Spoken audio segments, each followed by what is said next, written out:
보이스피싱이다 하고 한강을 가시는 분들이 많대요. 저 같은 경우는 그게 저의 전 재산이었거든요. 저도 정말 죽고 싶은 생각밖에 없었거든요. 정말 아 이거는 그 누구든 당할 수 있으니까. 네, 안녕하세요. 30대 남찬규라고 합니다. 저는 보험 관련해서 보이스피싱 사기를 당했습니다. 안녕하세요. 저는 60대 김국자입니다. 저는 금융감독원과 대검찰청 사칭 보이스피싱에 당했습니다. 안녕하세요. 저는 20대 최세하입니다. 친구 사칭 보이스피싱을 당한 피해자의 가족입니다.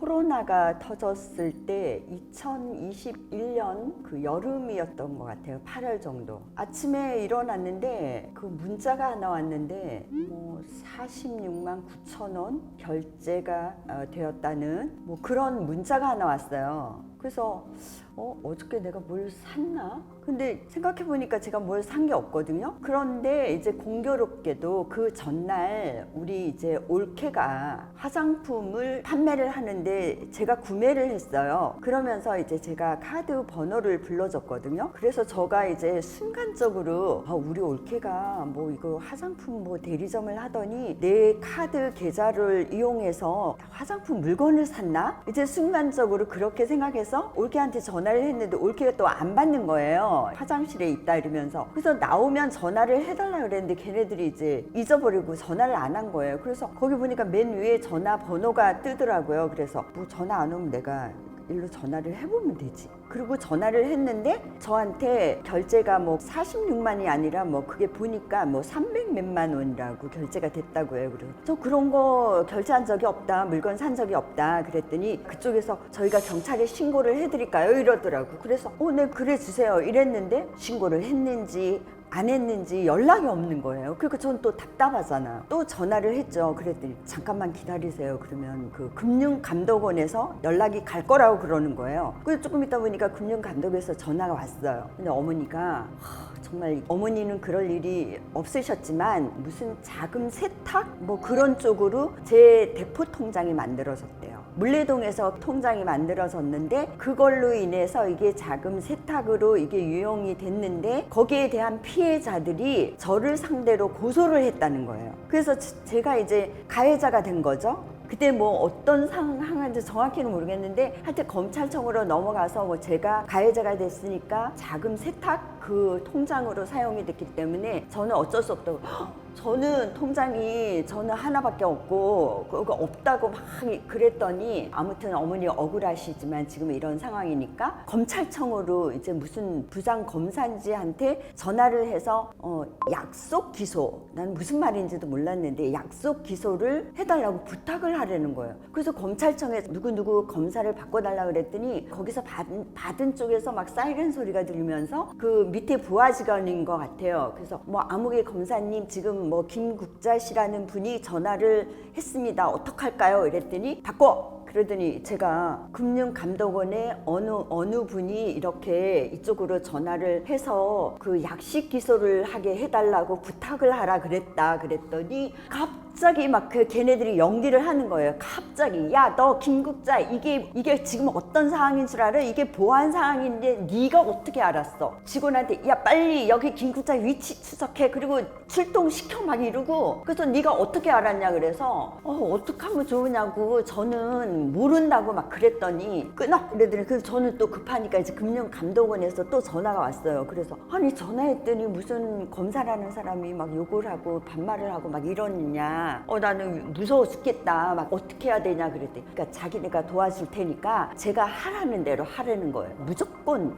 그 검사한테 전화해서 죄송하다고 하고 그 약식 기소로만 해주시면은 제가 무슨 얘기든지 다 듣겠다고 이렇게 하라는 거예요. 근데 이상한 게 핸드폰이요 배터리가 막 축축축 떨어지는 거예요. 그러더니 그 사람이 충전기에다 꽂으라는 거예요. 금융감독원 사람이. 그래서 이제 꽂고 이제 통화를 하는데 지금부터 보안 유지가 돼야 되는 거기 때문에 외부에 알리거나 누구한테 가족한테 알리거나 누구한테 알리면은 그 사람도 같이 공범이 된다고. 그러니 뭐 누구한테 알아볼 수도 없고 제가 이제 뭘 모르니까 뭐 거기에다가 어느 페이지를 여세요 그리고 입력하라고 그러고 그러는데 그게 이미 도청 장치가 깔린 거예요. 지금 생각하니까 무슨 인증 같은 거 이런 거를 다 하라 그래갖고 제가 이미 핸드폰상에 다 노출이 됐던 거예요. 검찰청에서 금융감독원 사람 지시대로 따라서 하라고. 그래서 이제 그렇게 된 게 이제 나중에 정신이 들어서 생각을 해보니까 금융감독이 어머니의 재산은 우리가 다 알고 있다. 그러니까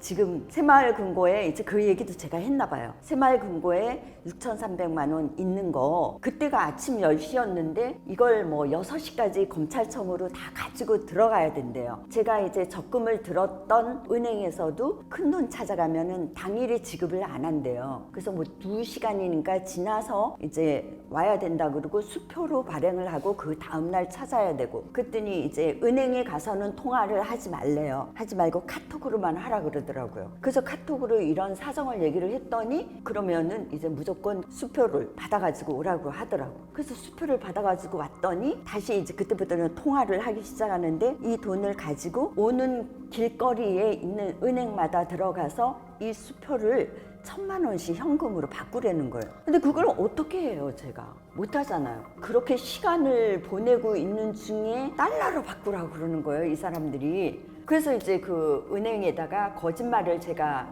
이제 하고 달러로 바꿔달라 그랬더니 아무래도 이게 이상하다고 은행에서 뭐 적으라고 그러고 지점장한테까지 올라갔다 내려오고 막 그러더니 이제 저를 믿고 이제 달러로 바꿔준 거예요. 결국은 이제 그렇게 돼서 제가 보이스피싱에 연루가 됐었던 거죠.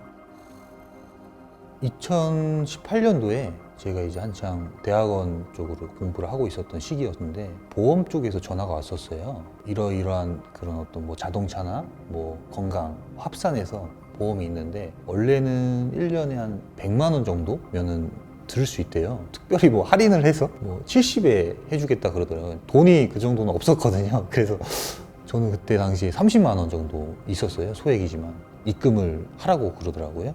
그래서 입금을 했다가 그 추적될 수 없는 계좌로 이제 입금이 돼서 경찰에다 신고를 했지만 이제 결국에는 범인 못 잡은 그러한 상황으로 됐었습니다. 저는 이제 어머니가 학원을 운영하시는데 제가 옆에 가서 이제 도와주고 있었어요. 근데 그날따라 어머니가 유독 좀 막 부산스럽고 뭔가 계속 바쁘고 계속 핸드폰을 보고 계시고 하시더라고요. 근데 그냥 그런가 보다 하고 있었는데 갑자기 이제 방에 들어가서 뭐 서부작 하시더니 좀 지나니까 막 안에서 난리가 난 거예요. 그래서 들어가서 보니까 이제 페이스북으로 친구분한테 연락이 왔었는데 뭐 평소에도 가끔 돈을 빌려주고 하던 그런 친구셨나 봐요. 근데 그때도 한 100만 원 정도 빌려달라고 하셔가지고 의심 없이 100만 원을 보내드리고 이제 보냈다라고 연락을 했는데 그 후에 답장이 없던 거죠. 그래서 답장이 왜 갑자기 없지 싶어서 전화를 걸어서 확인을 했는데 이제 그 친구분이 나 그런 연락한 적 없다고 그거 나 아니라고 하셔서 이제 그때 보이스피싱 당했구나를 아셨죠. 그 계좌도 그 친구분께서 내 계좌 말고 이 계좌 다른 계좌로 보내달라고 하셔서 그냥 별 의심 없이 그냥 다른 계좌에 보내드렸다고 하시더라고요. 벙 쪘죠. 진짜 뉴스에서나 보던 거고 그냥 뭐 우리가 당하겠어? 라고 생각을 하고 있었거든요. 그때도 보이스피싱이 활발하긴 했지만 에이 뭐 저런 거에 당해 하고 있었던 때였는데 엄마가 당해버리니까 급하게 신고를 하긴 했는데 결국 못 찾긴 했더라고요. 이 사람이 6,300만 원만 가져갔으면 되는데 이 사람이 다시 전화가 와서 카드 거래하죠. 이래서 네 그랬더니 그 카드도 자금 세탁으로 유용될 수 있으니까 그 돈까지도 검찰청에 가져가야 된다. 그래서 얼마까지 대출을 받을 수 있는지 카드 회사에 물어보라 그래서 전화했더니 4천만 원까지 대출이 된대요. 신청을 하고 내가 내일 아침에 오늘처럼 자금원을 보낼 테니까 그 편으로 보내라. 그래서 신청을 했어요. 신청을 하고 났는데 그 자기는 지금부터 어머니가 준 그 6,300만 원을 가지고 검찰청으로 갈 거니까 이제 통화가 안 될 거니까 자기가 연락할 때까지 기다리라고 6시까지 어머니 6,300만 원은 통장으로 이게 다시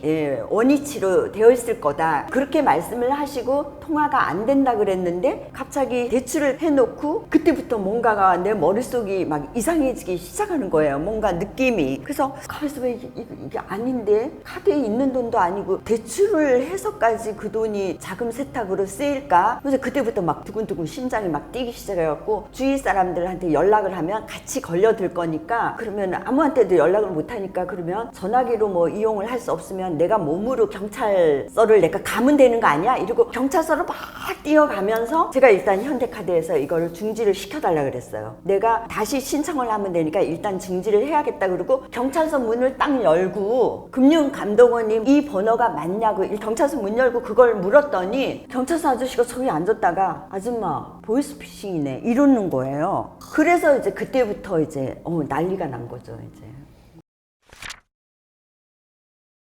보이스피싱 이런 얘기는 들었는데 그게 내가 걸려들었다는 게 저는 믿기지가 않았고 아무튼 그때는 정신이 하나도 없었어요. 일단은 지금 다시 전화를 했는데 전화를 안 받더라고요.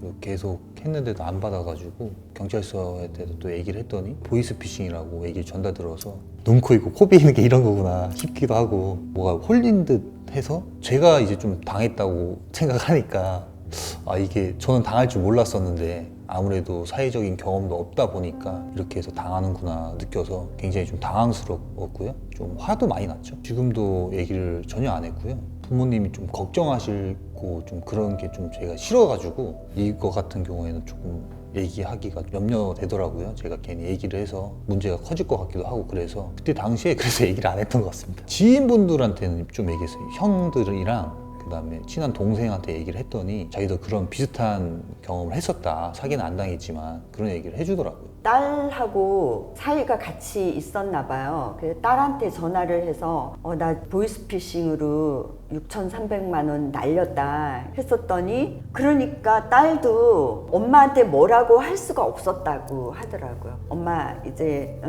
우리가 그 돈 다 해줄 테니까 엄마 잊어버리고 앞으로 이제 조심하는 수밖에 없다. 이제 이렇게 위로를 해줬지 딸이라고 할 수 있는 방법이 없지 않을까 싶은 생각이 드네요. 제가 결과를 지금 다 지나놓고 보니까. 예. 이제 방에서 난리가 나가지고 들어가 보니까 나 보이스피싱 당한 것 같다고. 솔직히 직후에 너무 그냥 패닉에 빠지시고 좀 정말 머릿속에 아무것도 안 들어간다고 하는 것처럼 진짜 머리가 백지장이 되신 것 같더라고요. 그래서 그냥 대신 우선 경찰에 신고하고 우선 핸드폰 끄고 이제 이런 거 좀 해주고. 근데 사실 100만 원이 큰 돈이지만 그래도 없으면 당장 죽을 돈은 아니다 보니까 그냥 괜찮다고 그냥 어차피 누구든 당할 일이 없고 그냥 100만 원으로 이거 보이스피싱 강의 들었다고 치자고. 대신 이제 이후로 더 조심하고 큰 금액 안 당했으니까 다행이라고 하고 넘어가자고 하긴 했죠. 아무래도 저희 어머니 같은 경우는 지인이시고 평소에도 연락을 자주 하시던 분이 그냥 이렇게 얘기를 하시니까 별 의심 없이 보내셨던 것 같아요. 검찰청과 금융감독원 사칭하는 그 보이스피싱을 조심하라는 그런 그 자막이 뜬 거는 계속 봤어요. 봤는데 이게 구체적으로 어떻게 일어나는 건지 그 과정을 전혀 몰랐기 때문에 그냥 당한 거예요. 아무 의심 없이. 그게 구체적으로 어떤 식으로 일어나고 있는지를 사례를 한 번도 들어본 적이 없으니까. 그리고 또 뭐 옆에 뭐 아들이나 뭐 남편이나 뭐 이렇게 있었으면은 이게 뭐예요? 이러고 이렇게 할 텐데 집에 사람이 없었기 때문에 저 혼자여서 가해자 피해자 그런 용어들을 쓰면서 협박을 하니까 내가 뭐 나도 모르는 사이에 내가 죄인이 됐단 말이야? 막 이러면서 어떻게 해야 되지? 어떻게 해야 되지? 이 생각만 했지 그게 보이스피싱이랑은 1도 의심을 못했어요. 좀 자문을 구하는 게 가장 좀 급선무인 것 같아요. 그래야지 좀 정확하게 이제 얘기를 들을 수 있으니까. 우선 모르는 계좌에는 절대 입금을 안 하도록 계속 말을 해드리는 게 급선무인 것 같고 사실 그때 당시 어머니가 한 50대 중반 정도밖에 안 되셨어요. 나이가 많은 게 아니잖아요, 그 나이대가. 그래서 정말 우리 엄마 안 당해, 뭐 아빠 안 당해 이러고만 있었는데 그럴 게 아니라 정말 아 이거는 20대든 10대든 뭐 30대든 그 누구든 당할 수 있으니까 항상 이런 피해 사례던가 이런 게 있으면 바로바로 이렇게 당했다더라 조심해라 이렇게 계속해서 알려주는 게 제일 좋은 방법인 것 같아요. 우선 나무라지 않기. 보이스피싱 하면은 아 뭐 바보만 당해 막 이런 사실 고정관념이 좀 없잖아 있잖아요. 그러다 보니까 이게 스스로 자책하고 더 괴로워하고 하는 게 있는 것 같아요. 피해자인데도 불구하고 그 가해자가 나쁜 거지 당한 사람은 죄가 없다라고 계속 위로를 해주는 게 제일 좋은 것 같고. 영상에서 보이스피싱 당하신 사례자분들 많이 봤는데 이제 실제 당해서 이제 경찰서를 갔는데 보이스피싱이다 하고 좀 한강을 가시는 분들이 많대요. 그래서 오히려 그 당시에 좀 주변에서 굉장히 독려해주고 피해자분의 어떤 심신의 안정 주변에서 좀 많이 도와주고 긍정적인 말을 좀 많이 해주면 좋을 것 같습니다. 저의 경우를 보면은 4개월 정도 진짜 막 불면증이 오고 잠도 못 자고 생각만 하면 내가 너무 바보 같고, 저 같은 경우는 그게 저의 전 재산이었거든요. 전 재산을 잃었기 때문에 그 순간에 제가 현금이라고는 집안에 1원도 없는 거예요. 그래서 아까 뭐 한강 얘기도 하셨는데 저도 정말 죽고 싶은 생각밖에 없었거든요. 그랬을 때 딸이 엄마 바보 아니야 하고 막 뭐라고 그럴 줄 알았는데, 엄마 사이가 걱정하지 마, 그 돈 다 해준대. 그 얘기를 들었을 때 그래도 주변에 나를 위해서 걱정해주고 도와주려는 사람이 있다라는 그 위안 때문에 제가 다시 딛고 일어설 수 있었던 것 같아서, 당한 사람에게는 따뜻한 위로의 말 가장 그게 큰 도움이 되지 않을까 그렇게 생각합니다.